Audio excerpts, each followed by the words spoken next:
Welcome to Politically Basic. I'm your host, Kyle Campbell. As we always do, we're breaking down the basics of all political issues and current political events so that you get to decide. In the past couple of years, we've seen major political party shifts and more voters switching sides, mostly going in one direction. At the same time, us California folks have had our minds blown day after day as more corruption, scandal, scams, and nonsense is all revealed to us. We've got on the show today an expert on a whole lot of that. It's Patriot Jake Ryan. Side note, I love your name. He's one of the more popular and fascinating political commentators hailing from San Jose, California. That's deep in progressive territory. Raised in a conservative family, openly gay, Jake made the political ideology transition over time toward conservatism and became a national voice after being deplatformed during COVID for supporting Donald Trump. First a liberal centrist, then a moderate, California lockdowns and political censorship pushed him firmly to the right. His views challenge the narratives coming out of the left and don't fit neatly into any political box. Jake, welcome. I'm so glad you're on the show today. So happy to be here, Kyle. It's such an honor. Well, I have Really, got questions for you, my friend. Are you ready for this? I'm ready. Let's go. Let's go. Okay, so you have had quite the political trek, kind of more starting off on the left side of things, and now you're pretty firmly on the right. So give us a few more details about how that all happened. So honestly, I was never really a liberal. I was really moderate. And during COVID, kind of like everyone else in California, we were shut down for almost 2 years. And during COVID, I had a large platform also. It had nothing to do with politics, though. It was from going to like music festivals and just like all over the world. So for me, I couldn't go anywhere because Gavin Newsom shut us down.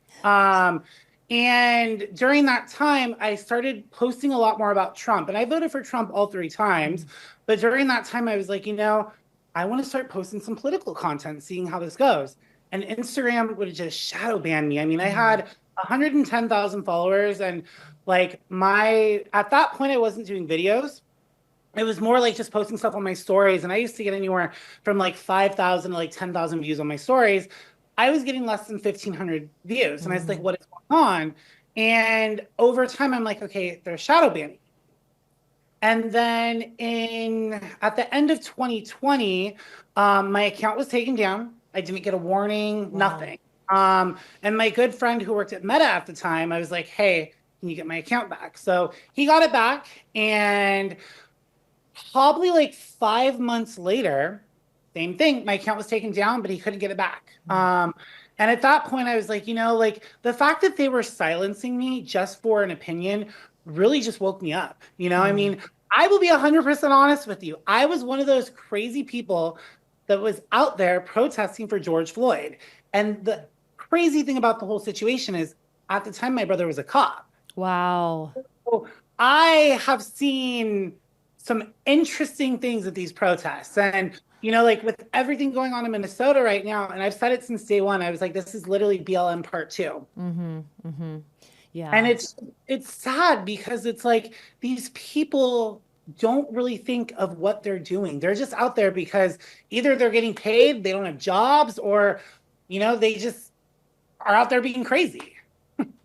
Yeah, it's so true. I think now they are being paid to protest, but back then that wasn't as much of a thing yet.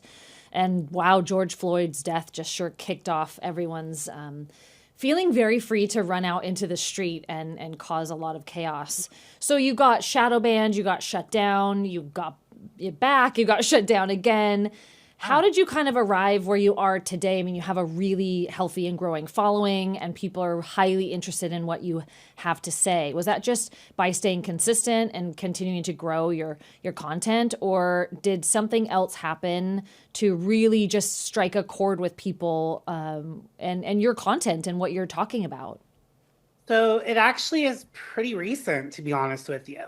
After I lost my Instagram, I didn't really post political content. I was just like, I don't really want a following. It's not something I really wanted. I had it. I'm done.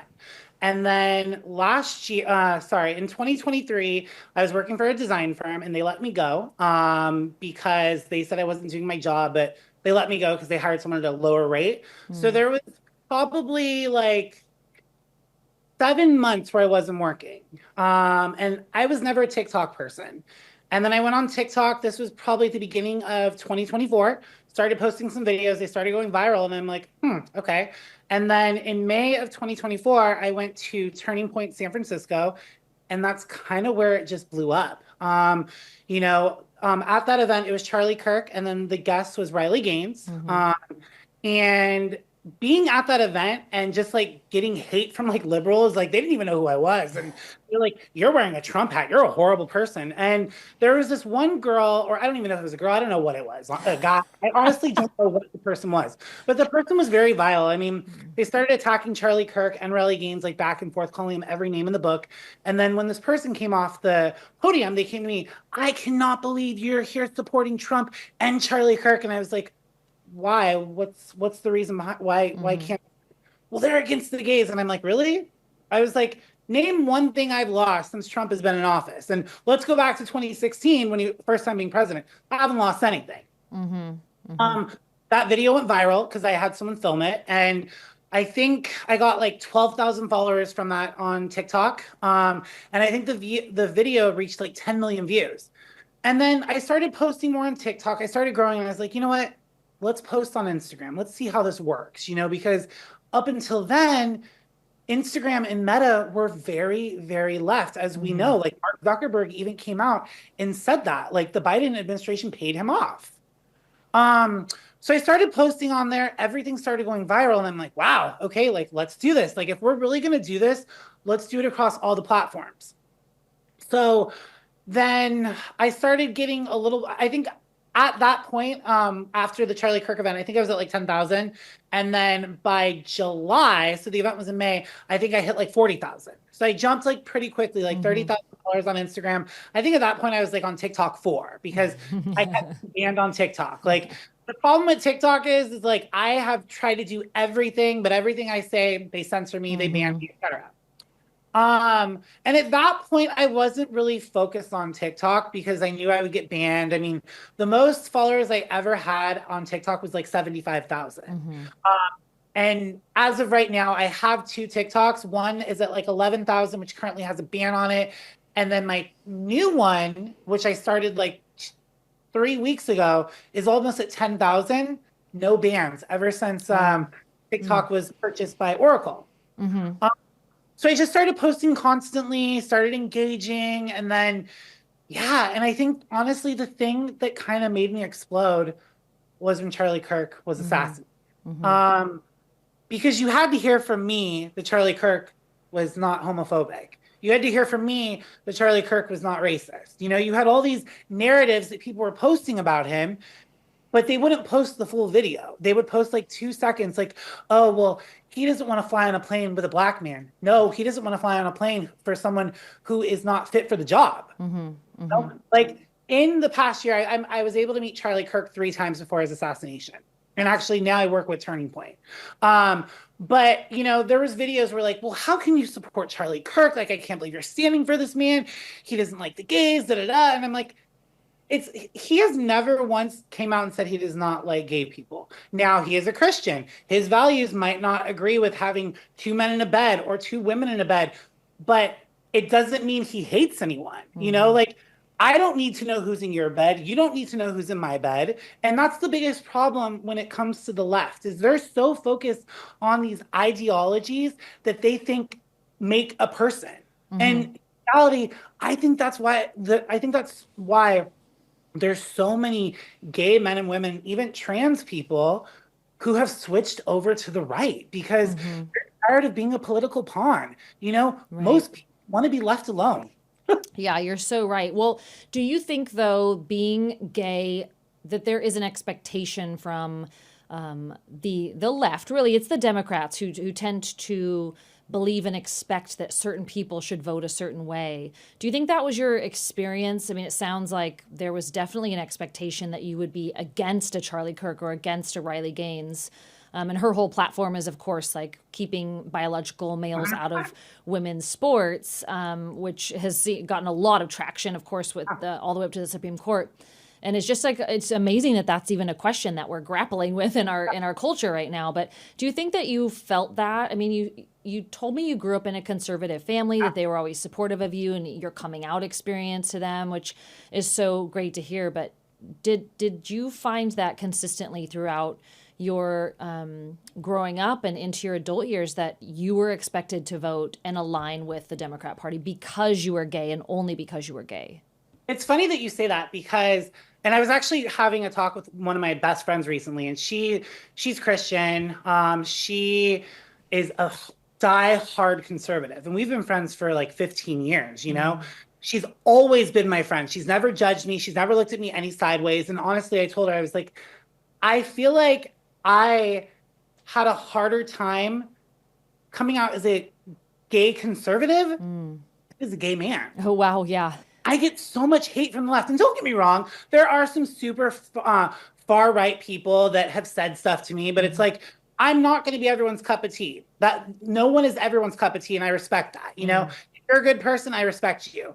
But honestly, that's genuinely what people think. They think that if you're a gay man, if you're a lesbian woman, or whatever you want to do, you have to be a part of the Democratic Party. When in fact, they haven't done anything for me or anyone in general. You know, like living in California, everyone here is, well, I wouldn't say everyone, because I have hope for our state. I genuinely think we are gonna flip when the election comes. I genuinely think we're finally gonna go back to having a conservative governor, just because I think Californians are pissed. They're tired of what the state has become. But you know, like even living in the Bay Area, I mean, people assume like, oh, if you live here, you're a liberal. No, most people that live in the Bay Area is because they want money. You know, they work at these tech jobs. They work at these companies.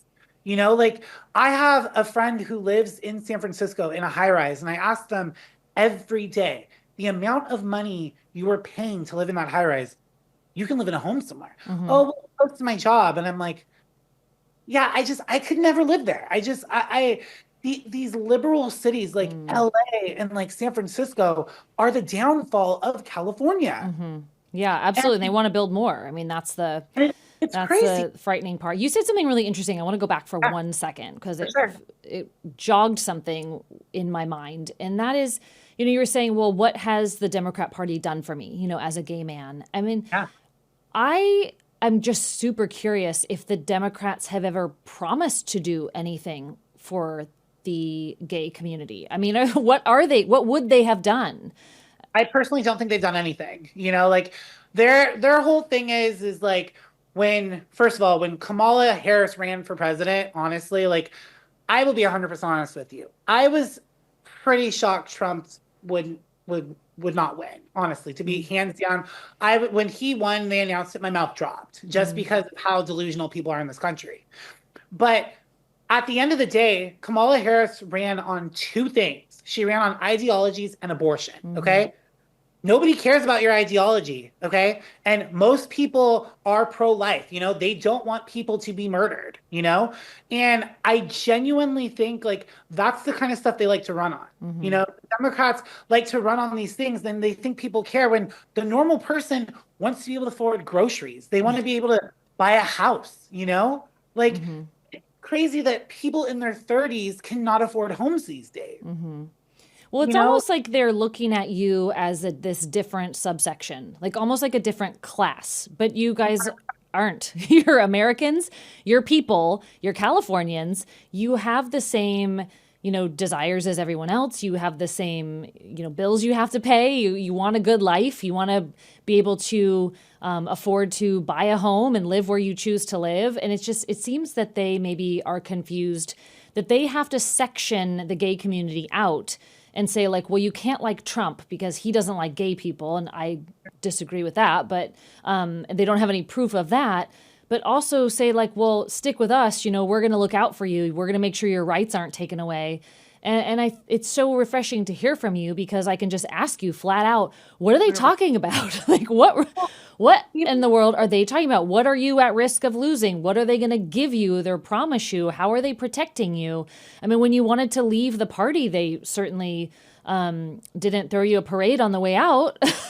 And it's funny that you say that because getting back to like how I kind of grew on social media, it was actually the videos that kind of made me blow up is I would do like a monthly, oh my God, I'm a gay man in America. And, it's been this many months since Trump has been president. My rights haven't been taken away. Like I've been fear-mongered for 6 months, a year, whatever, that I was going to get thrown into a concentration camp. I wouldn't have to work. Well, when is this going to happen?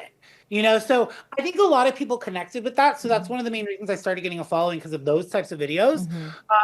And I think in today's time, like, say for example, say my dad or even you were to say something about someone, they would be like, oh, she's racist, she's homophobic, they're this, they're that, when it's like, no, you just don't believe in the bullshit. I mean, even like with Riley Gaines, like I applaud her. I think she's doing a phenomenal thing. Like people assume because you're gay, like you are okay with all the nonsense that's going on. And honestly, I get more hate from liberals and honestly gay liberals than because they're like, how can you sell us out? Like what am I selling out? Because I don't believe biological men belong in a women's space. Like when you guys screamed that you're for women's rights, you were so upset when Roe versus Wade was overturned, and you want to be for women's rights, but you want to take away their spaces. So like the logic that these people have is like mind-boggling.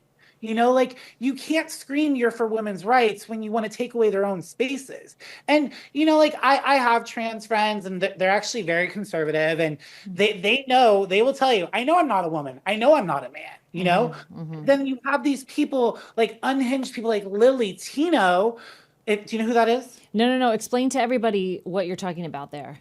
Oh, we're getting into the whole like transgender situation. But it's a good conversation to have because again, there's a misconception that y'all are the same. The LGBTQ goes together all the time, every time. I mean, they can't add any more colors to the trans flag. It's getting so confusing. And that when I hear from people like you, Jake, and people who are transgendered, they're like, stop lumping us all together. We're different. We have our own minds. We have our own politics. So to explain to everybody who you're talking about, I think this is an important conversation. So Lily Tino is probably one of the most vile human beings on social media.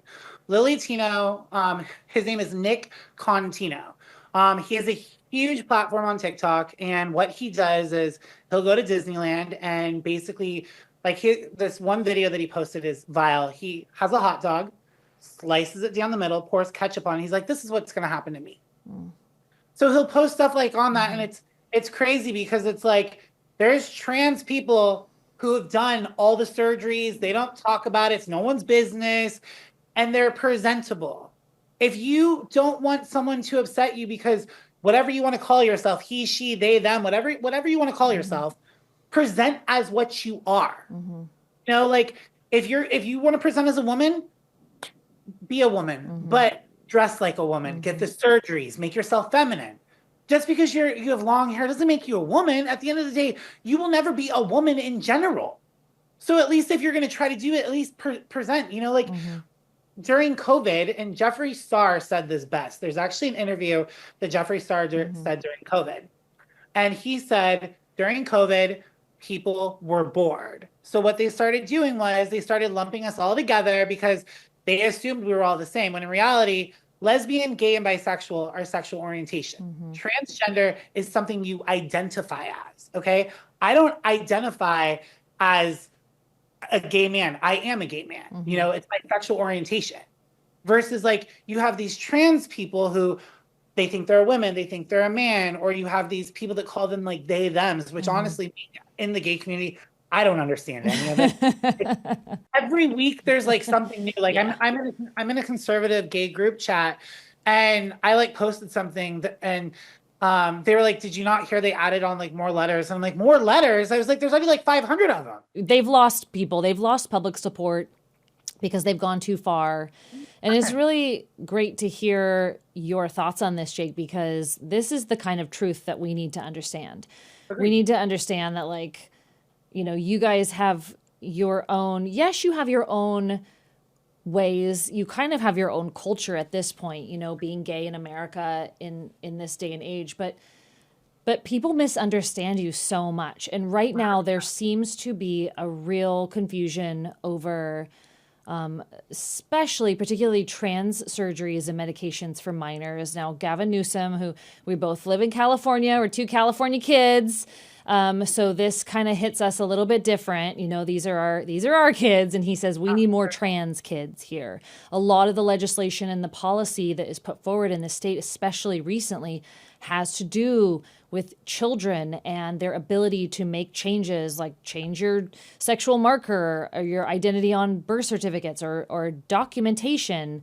What do you think about all of that and what Newsom's doing in that space? Well, one, I think Newsom's a huge hypocrite because when he launched his podcast last year, the first person he had on his podcast was Charlie Kirk. Mm-hmm. And Charlie Kirk asked him, like, what's your view on the whole trans thing? And he's like, I'm not really for it. And I was shocked that he said that because Gavin Newsom has ran on the trans community forever. Mm-hmm. And then months down the road, obviously, we're aware it was only for the show because now he's all about the trans thing. I think it's disgusting what he's doing. I think it's disgusting what him and Scott Wieners are doing. Mm-hmm. And they want to pass for children. Mm-hmm. At the end of the day, it comes down to, one, they're the problem, and so are the parents. The parents that are letting their children get away with this. I mean, when you're a child, you don't even know what your favorite color is. I mean, you're a child, you have an imaginary friend. Yeah. I was talking to my girlfriend a couple of days ago about this, and she's like, I have a 5-year-old and a 7-year-old. One day my 5-year-old thinks he's an astronaut. The next day he thinks he's an alien. How are you going to justify getting a surgery or giving even your children testosterone or estrogen when they don't even know who they are? Mm-hmm. Mm-hmm. Absolutely. Yeah. It changes all the time, doesn't it? I mean, and I think that we're also kind of creating a really dangerous precedent here in that there are families who are literally like terrified that their kids are going to go to school if they're in a certain school and they're going to say something. And if the school gets a hold of it, now this has happened in California and in other states where the school starts to advocate for a child saying, well, the child, is showing interest. It's a little boy and he's showing interest in more feminine things and colors and toys. And if the family won't back it, then they get a social worker in to try to remove a child from a home. We've actually seen a number of those cases. Some children actually do get removed against their desires. The child doesn't want to be removed. And of course, the parents don't want the child removed. So it's really scary. I mean, parenting, as if it weren't terrifying enough, right? Now we have to worry that we can't just let them be free to be creative or change their minds or like something that's pink if they're a boy or blue if they're a girl, and that they're not going to be snatched away from their family. And people like Gavin Newsom are pushing back. You mentioned the Charlie Kirk interview. He went on Ben Shapiro's show and said, like, kids aren't being, transed at school.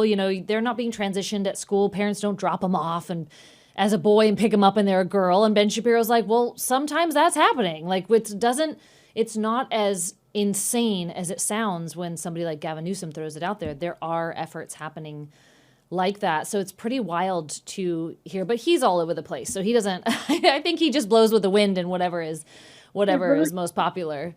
There's teachers that are doing this to the kids too. Mm-hmm. I mean, there was a video I did. Her name is like Miss Roby or something. She's based in New York City. She posted a video and I was one of the first people who stitched her.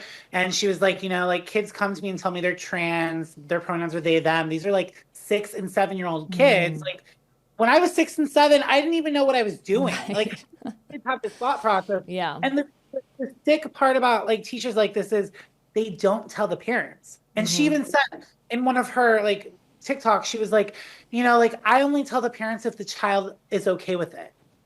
Like, okay with it? Like, how is that normal? It's not. And right. I mean, we have laws around child abuse, and now we have completely ignored those rules about what's abusive for children in the pursuit of this ideology that people like Governor Newsom think, is a positive for our state, or that people want to hear that we need more trans kids. It's really getting to a sick position. But I think it's also reflective, Jake, of just how blowing with the wind the Democrat Party is. And I really want your take on this because, you've been more moderate, you've been, leftist, centrist, and now you're more conservative. these parties have really changed over the years, right? And in this current political climate today, and we're approaching a really critical midterm, what do you think makes up the Democrat Party and the Republican parties today? Who do you think they are? I mean, honestly, and I've said this since day one, I do not think the Democrats have any good in them, especially when you have people like AOC, Jasmine Crockett, and like Eileen what is it, Eileen? How do you say her last name? Oh, Ilhan Omar? Yes. Exactly. You have these people who are so focused on themselves when they don't care about the American citizens, And I genuinely think, like, when it comes down to it, like, the Democrats are very for themselves. I mean, look at the government shutdown. Great example. They were so focused on being so firm that illegals would get free healthcare in this country. Instead of worrying about Americans who are struggling, that are on food stamps or whatever their situation is. So you were okay not feeding actual American citizens. They are never for the American people. And, people can call Trump anything you want to call him. But I will say that one thing about Trump is he is for us, like, he wants to make sure we're safe. And, like, honestly, like, there's some Republicans I don't agree with. And, like, there's things I don't agree with that Trump does. But at the end of the day, like, when it comes down to the Democratic and the Republican Party, the Democrats are just very selfish. I mean, you have people like, for example, Nancy Pelosi, great example, like, how long was she in office for? 30, 40 years? And her net worth is what, over like $200 million? How do you have that as a net worth when your annual income, I think, was like $120K a year? So like the stuff that they're stealing from Americans, like people that keep voting for them, you're feeding them money. Like you're literally having them take from you. Yeah, and that's become a really big issue recently, too. So I'm hearing that Trump is not homophobic from you. It's funny that you say that. I am going to Mar-a-Lago. I was invited in March by the Trump administration. So, I think if Trump was gay, I don't think I would be invited. Well, that is exciting. I'm so glad that you get to go. Scott Bessent actually is probably my favorite, one of my top few favorite cabinet members of his right now, too. And just what a great example of just a very bright, sharp, dedicated man who's doing a lot of good for our country. And I don't know, hopefully trying to unwind some of this negative, attachment to Trump, that he is homophobic or doesn't like gay people. It's just such a tired platitude that people try to say. No one can ever answer how or why or give any examples. So I have to ask you, because I've got you in front of me and too. But I think I want to call it that we're done with that. No one else gets to say that anymore. He's not. Leave it. I agree. I mean, it's funny because whenever someone comes at me, because that's like their biggest thing, I can't believe you support him. He's homophobic. He's this, he's that. And then they'll show me a clip of him from like 20 years ago, and it'll say like, oh, like they'll ask him like, oh, what do you think of like gay marriage? Oh, well, I believe marriage should be between a man and a woman. That's great. Doesn't mean he's homophobic. It just means that's his values. Yeah. And unfortunately, that was the same way they paint Charlie Kirk too. They want to paint these people as villains instead of like, dang, this person's actually making America a better place.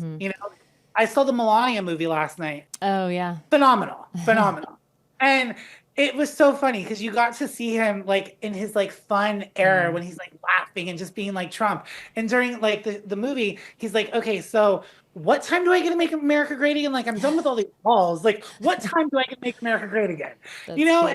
The fact is like, we need somebody who puts us first. We need somebody who actually cares about this country.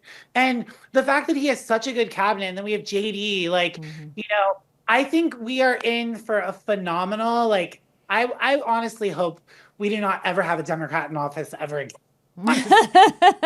Well, it seems like everyone's flooding from the Democrat Party. Some are being brave and going to the right, but there are higher numbers of voters now who are aligning with independent or registering as independents than we have seen in a very, very long time. Do you think that's just because it's a safer jump to make than going all the way from Democrat to Republican? Because there is some hate and some aggression that follows people when they make that change. So it's actually very interesting that you said that. I recently just got to interview Steve Hilton. And I've interviewed him, and then I've interviewed Chad Bianco over the past couple. And I've asked them both the same questions. I was like, how are you going to get those people that are in the middle, that don't want to vote left, don't want to vote right, but at the end of the day, they need to vote? And honestly, like they both said, they were like, my thing is like a lot of these new voters, one is the younger generation. Yeah. You know, you have so many young people that voted in the 2024 election. It was insane. I mean, I remember when my first election I voted for, I think it was it was when Obama first ran. And I didn't even know who I was voting for. I just like listened to everyone. I was like, oh, I'll vote for Obama, you know, like, sure. But I think people are starting to educate themselves more. You know, like even on social media, you'll have people who have actually personally told me, they're like, you know, like prior to me coming on your page, I was very in the middle. Like I wasn't a registered Democrat or a Republican, but having someone like you talk about your experiences and you like breaking down issues and things that are going on, they were like, honestly, I think I'm a Republican now. So I always tell people, I was like, I respect anyone who goes out and votes. You know, like that is your right as an American citizen. But if you're going to be one of those people who doesn't vote and then you're going to complain about the current state of the country, your voice does not matter. Like I would respect you more if you voted instead of not voting. And I think in today's time, as like now that social media, especially stuff like TikTok is like so big, and even like the fact that like Instagram is big again, and you know, Facebook, and you know, like Facebook is very boomer based. You know, I mean, I haven't used Facebook in over 5 years, and now Facebook is actually one of my #1 platforms, believe it or not. And a lot of people on there who have been following me are the younger generation and like the boomers. I think once people start doing their own research instead of like looking like, you know, for example, like CNN or Fox News or whatever, when you actually like dive into something you're interested in, I think people are going to start making their own opinions, because I think people are just in a current mindset where they're so annoyed with what is going on in this country because of how divided this country is right now. And I think people are just tired of it. Yeah. You know, and unfortunately, like, you can be part of the Green Party, but at the end of the day, like, is your vote ever going to really matter if you vote for that party? You know, because you're really only a two-party system. Well, it's time for people to get serious, is what I'm hearing you say. Like, pick a lane. And for people of faith, you know, that's biblical, not to be lukewarm. And let your yes be yes and your no be no. And I think that politics got scary there for a while. Like, people, you know, were being threatened. And it's scary now in a certain way. But so many more people are stepping up and having courage and being bold and just saying, like, forget it. I mean, you just came right out of the gate. I voted for Trump 3 times. I mean, think about that, saying that 5 years ago. People wouldn't have said that. Nobody wanted anyone to know that they voted for Trump ever. And now we're getting, you know, Fulton County elections offices raided, and we're getting that all sorted out. But this is kind of a time of political reckoning, I would say. 100% right. And I love your message, Jake, because you're just telling people, look, like, get the information for yourself. Don't just say what everyone expects you to say or tells you to say. You know, do the homework yourself and figure out where you stand. Take a stand. And I think our country would be a whole lot better off if people did that. You know, this lawlessness is really a concern, and it seems like it has maybe taken over as kind of the issue that we're going to battle out as the midterms come up. Right. You know, and the 2024 was, like you said, all about like abortion, and on one side, I'm just like, okay, enough. Like, they made it such a plank and their only thing. And on the other side, it's like, wow, our country's in a really scary place with all these people flooding over the border, and our economy's problematic. What do you think are the biggest issues now that are going to be focused on for those midterm elections? Well, I think the whole ICE situation is going to be a huge issue because, you have so many people in this country who are for ICE, and then you have people who are not for ICE. And it's interesting because me and a whole bunch of my commentator friends, we've been calling people out for it. I mean, you have people who are millionaires, like great example, Ariana Grande, who has never spoken on politics. You have Lady Gaga, who at her concert the other day was like, "Oh, I'm crying for Minnesota. I'm crying for these people being deported." And I'm like, while you live in your mansion with your security, like, come on.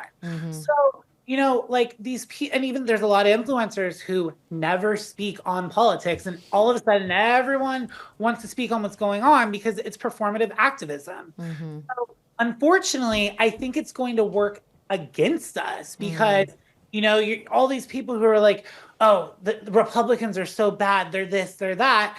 And then you have all these celebrities who are speaking out against it now. So I think the midterms are going to be rough. I even said, like, with how Candace was handling the whole Charlie Kirk assassination, I genuinely think that's like going to be a huge thing too, because even our own party, I feel like we're divided right now. And I mean, great example, when I was at America Fest, like the midterms weren't even talked about, which I'm kind of shocked. I mean, you literally had Ben Shapiro fighting with Tucker Carlson and Megyn Kelly. They were all going back and forth. And I'm like, when did our party become like Democrats? Like, and it's interesting because it's like the one thing I can say about the Democrats and they're good at is sticking together. Absolutely. No, they do that well, and everyone knows that. And they sacrifice some of their values and a lot of their integrity in doing it, but they absolutely stick together. No, I think you're right. When it comes to issues surrounding like sexual identity or this trans issue, are we past that, Jake, or are we still going to be talking about that this year? I definitely think the whole trans thing is not going anywhere anytime soon. Like I actually just had some friends who were in DC for the hearing, and like they said it was insane there. I mean, poor Riley Gaines literally had to wrap her daughter in a bulletproof blanket. Jeez. Like, how did we get to a current state in the world where a mother has to wrap their child in a bulletproof blanket because she doesn't want men in her bathroom? I remember growing up, like, it was never a thing. Like, I think even when I was like 4 or 5, I think there was maybe a girl on my soccer team, Yeah. But, like as you get older, you're like, okay, there's a boys' restroom, there's a girls' restroom, there's men's sports, there's women's sports. Like, I don't understand how this became so big with literally in the past 4 years. And it's because the Democrats are pushing it on people. Like most trans people, like the ones that genuinely know that they're not men or women, are 100% okay not going in a men's bathroom or a women's bathroom. They're okay going into a gender neutral restroom or waiting till they're home. Because why? They don't want to make these people feel uncomfortable in the bathroom that they're in.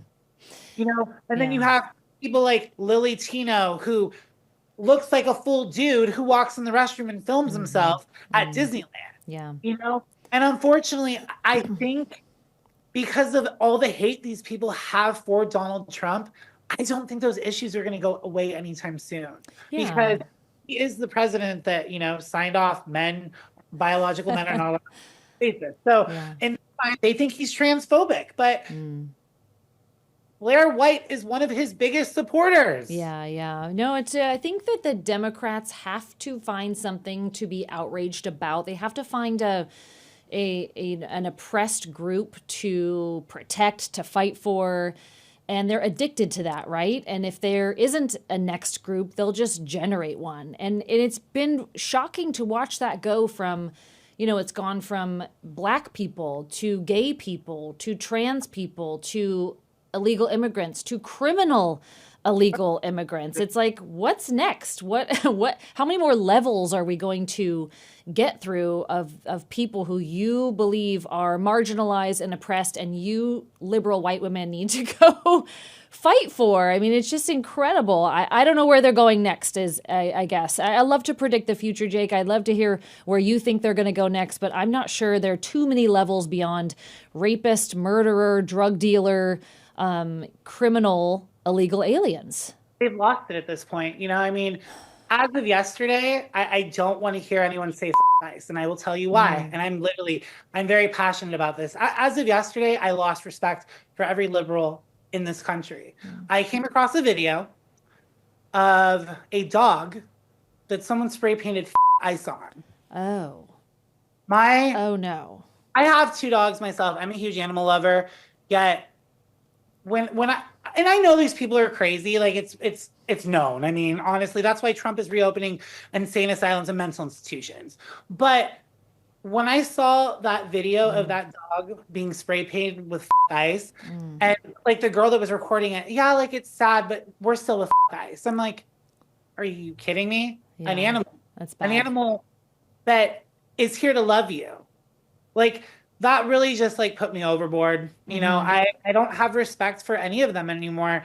And the few liberal friends that I still have, like they're sane, they're not crazy. They're not out there protesting. Like that, like there's things they agree with Trump on, there's a lot of things they don't agree with him on, but they would not do that kind of stuff. And that really just like put me overboard because Hmm. like in today's time, like, yes, there is a huge division, and you can hate a parent, you can hate someone for their views, but with these liberals, there's literally liberals online who are making videos that keep saying like, oh, if I see MAGA, I'm going to curb stomp them, and those same people are Mm. also, if I see their child, I'm going to kill them. Yeah, it's gone way out of control, and it seems like people are making justifications for violence and justifications for people dying, and that's when it gets really, really, really scary.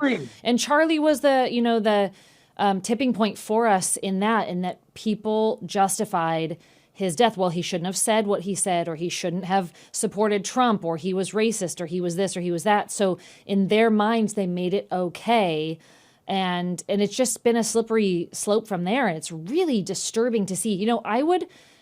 I will say, if anyone wants to come on this show and make the case for violence against federal law enforcement officers, Uh, let's talk about it. Make the case, because I don't think that anyone can, number one. And number two, we are now just living in a time, and the media is complicit in this, very, very much so. And this is one of our biggest problems, is that people will speak with authority and not speak from a place of truth or facts. I was just sharing with you, I was on a major news network this morning, and I was on a panel. There was someone speaking from the Democrat perspective on the other side, and we were talking about this violence against ICE agents and what's going on. And he was just throwing out line after line, and it wasn't true. And we that's all cannot we do. rely. Yeah, we can't rely on some of these outlets, some of these media companies that we think we can, because people have become untethered from the truth, and they don't feel bad about it. They're not like, well, I'm not exactly sure about the statistics, I'll have to get back to you, but here's my personal opinion. They're saying it as if it's true, and it's really, really dangerous. And so I think that what you're saying is so important. People have to be really, really discerning, but also this is getting to a point where we have to be bold in our stance against it too, and say, like you're saying, we're done with this. We're not going to engage with this anymore. I'm not going to try to talk sense into anyone. You guys have totally like crossed a line here. I have a great example. So in October, I was in Vegas. I was there going to the Sphere. I was actually seeing The Wizard of Oz. And I during that time it was the No Kings protest in Mm-hmm. Vegas. Like, I think I'm gonna go. Like I want to talk to these people. I want to see what they have to say. Mm-hmm. I wore my Trump hat and I knew I was going into the Lions Den. Yeah. And there was cops there. They're like, hey, like we back you, like, Mm-hmm. like just don't try to get any fights, like whatever. I'm like, no, I'm not. I want to interview people. I want to see what your reasoning is. I walk through, I get called every name in the book, pedophile, child molester, I get called Wow. homophobic, like everything. And then this one guy starts putting his hands on me, and I'm like, sir, do not put your hands on me. And he was like, why? Why? And I'm like, I'm asking you not to put your hands on me. So I go to, I see a security guard, and it's like, hey, this guy's putting his hands on me. I get kicked off the property. Oh. I get kicked off the property of New York, New York. Um, Wow. and the wild part is the cops were like, we saw the whole thing. We can't do anything because it is a private property. Mm-hmm. Mm-hmm. And now I'm dealing with that whole situation. So let's just say MGM is not very happy with me. Well, it sounds like MGM needs to get their head screwed on straight. That's we've been hearing that more and more though about people who are doing the right thing, and just because they are on one side of the political spectrum, they get treated differently. I mean, we're seeing this all over. It's just wild. I'm so sorry that happened, but you're really brave to do that, and it's Oh, I was great. stirring the pot. So like, It's really good. And while I've got you for a few more minutes, Jake, I got to bring it back to California. You know, you're on Newsom Nonsense. This is our new series. And boy, people have really just been kind of like running to be on these interviews because people have a lot to say, especially people like us. We live here. We've lived under it. We've seen his progression from mayor to governor. And even before that, we've lived under Aunt Nancy and all of that. But let's talk some Newsom nonsense, some wins and fails, and I would love to hear your favorite piece of nonsense from Gavin Newsom. my favorite nonsense was when Biden was president. It was in I think it was December 23, when the president of China came to San Francisco and Gavin Newsom cleaned up the city. You know, like, even though I don't go to the city as much as I used to, I used to go to the city. And the crazy part of that whole situation is like, you have the money to clean up this city. You know, like, you have things you can do to do this. And you did it for another world leader. Okay. Like, why don't you do this all the time? You know, like, when it comes to Gavin Newsom, like, he loves to cry in his $10 million mansion while the Palisades was burning. You know, like, during that whole situation, you know, like, his wife did like this video where she was like crying, I feel so bad for these people, while she was caught like shopping in Beverly Hills. Sure. Like, Yeah. he doesn't care. Like, No. Gavin Newsom is the worst. Can't, like, when it comes to politics, Gavin Newsom is, I would genuinely say, like, the Joker of, because he's such a clown. You know, like, he doesn't care about California. He doesn't care about what's going on here. He cares about Gavin Newsom. You know, like, California used to be a beautiful state. Yeah. You know, like, I have friends who come here on vacation and they're like, wow, like, I always thought California was this like pretty state, you know, and I'm like, well, you watch videos online, you know. Unfortunately, most of our cities are filled with homeless, or you have crime here, you have drugs everywhere, you have human feces. And when it comes to Gavin Newsom, he has not, I mean, his whole thing when he became governor is like, oh, I have this 10-year plan to Clean California. Well, I think he said that 20 something years ago, actually, a long time ago. I mean, he said that when he was the mayor of San Francisco. Yeah. Yeah. And San Francisco's a dump, you know, like, my dad was born and raised in San Francisco, you know, like, he's like, I think my dad left when he was like 7 or 8 years old, and he's like, I cannot stand to go to that city, you know? Well, like, that's a really heartbreaking thing to think about what San Francisco used to be, because I grew up more in the middle of the state, but we would go to San Francisco all the time. My parents would take us, and it was incredible, so beautiful, so fantastic, so much to see and experience, like amazing culture, food, you know, just everything. One of our greatest cities in this entire country. And he's tanked it. It's just, you can go now and walk past like the abandoned warehouse where they hand out clean needles so that the homeless and the drug addicts are at least shooting up with clean needles. And then you can go to the like free liquor store where they're giving the alcoholics, you know, liquor so that they don't just have to go cold turkey. I mean, it's unimaginable. And I think that for people who don't live here or haven't experienced it, that's why it's so good to hear from people like you, Jake, because what you're seeing on the media, what you hear from a Gavin Newsom isn't right. Talk about untethered from the truth.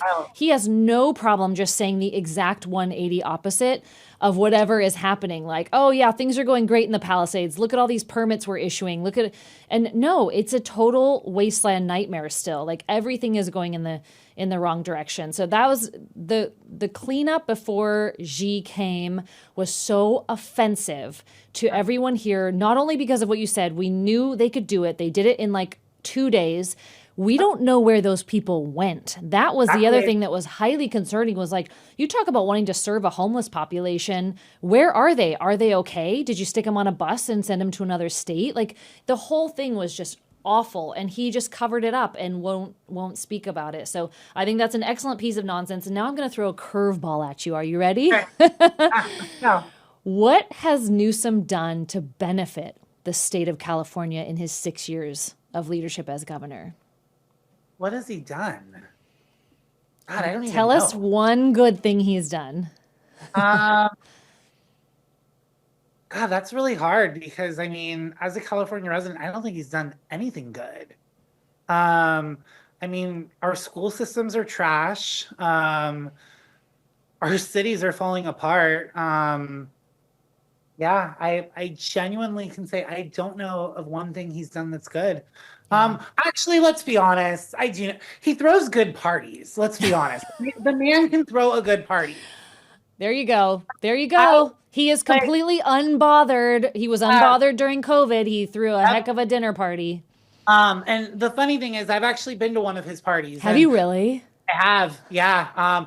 That's a whole another story.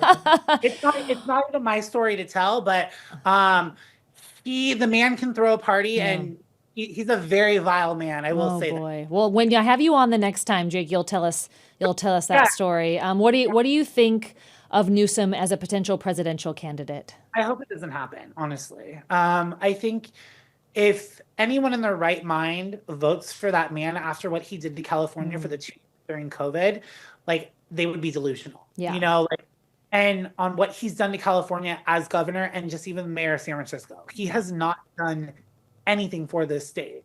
You know, like, and it's crazy to me because, like, I genuinely think this is what's going to happen. I think he is going to run, and I think he's going to have AOC as his VP. And I honestly think, and I hope I'm wrong. I genuinely hope I'm wrong. But I think if they run, they might win because of how stupid people are in this country. Because they're like, oh, well, Gavin Newsom, he's so handsome. Yeah, he'll do so much for us. And then you have those unhinged people that support AOC.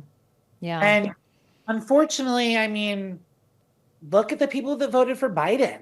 I mean, a lot of Biden supporters regret that vote. Well, the worry is that people will just vote against a Republican just because they're Republican.